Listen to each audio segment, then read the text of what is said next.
Hi, my name is Jennifer Cox, and this is my video for week 3 of Counseling 510. The first question we're going to talk about is how are existential therapy and Gestalt theory similar and different. With existential therapy, there's no specific methods you have to use, and you can pull from several different other types of counseling theories. However, there are 3 different phases that you go through with a client in existential therapy. The first one, the practitioner will assist the client in identifying and clarifying assumptions about their own life. In the second one, clients become assisted in examining the source and authority of their present value system. And in the final phase, clients they transition what they've learned into counseling and put that into action in their lives. With Gestalt therapy or theory, there are many existential therapy techniques used. The increased awareness of themselves is one of them.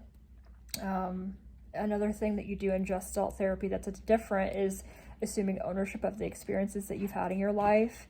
And instead of with existential therapy where you think about the values you have, in Gestalt therapy or theory, you develop skills and you acquire new values that you want to then apply in your life, and you become more aware of all your senses.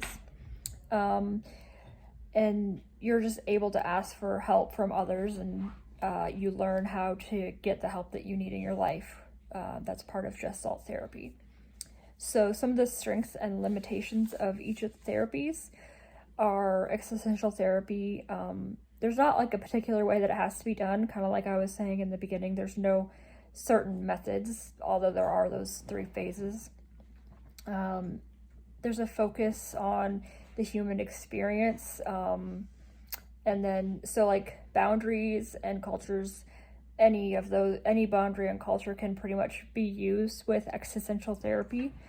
And existential therapy takes into consideration behaviors that influence social and cultural conditioning. So it is a really cultural friendly therapy, and that's definitely some strengths of that particular counseling. And so what are some ways that each theory is compatible or incompatible with Christian concepts? So existential therapy is about human characteristics and a struggle for a sense of purpose in your life. I believe that being a Christian, that is about having a purpose and doing God's purpose in your life. So there is some similarity there. However, it's not like Christianity in that the greater awareness is the possibilities for freedom. So basically what I mean by that is it's just about yourself. It's not about having that higher power that offers you that freedom like Jesus offered us when he died for us on the cross. And then also realizing that we're finite and time is limited for existential therapy is not really in line with a Christian way of thinking, because we're going to have everlasting life with Jesus when we're in heaven. And then we do choose our actions in Christianity or in secular ways of thinking. And choosing your own actions is something that existential therapy does concentrate on, is how you want to choose things and how you want to proceed. But another thing that existential therapy talks about is the fact that we're alone in the world. It doesn't really acknowledge a higher power. So, but both Gestalt and existential therapy are all about finding meaning in life, and that's something that's important and could be looked at from a Christian perspective and could be looked at in a secular way.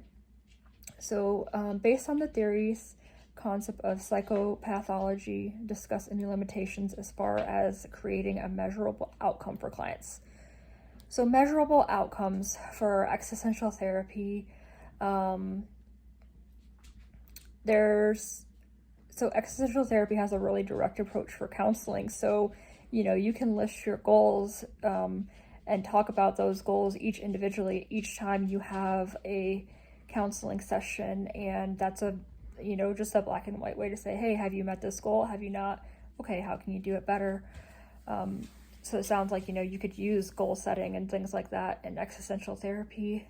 But there are some people who view existential therapy as lofty and elusive, and so maybe, that's a downfall of existential therapy.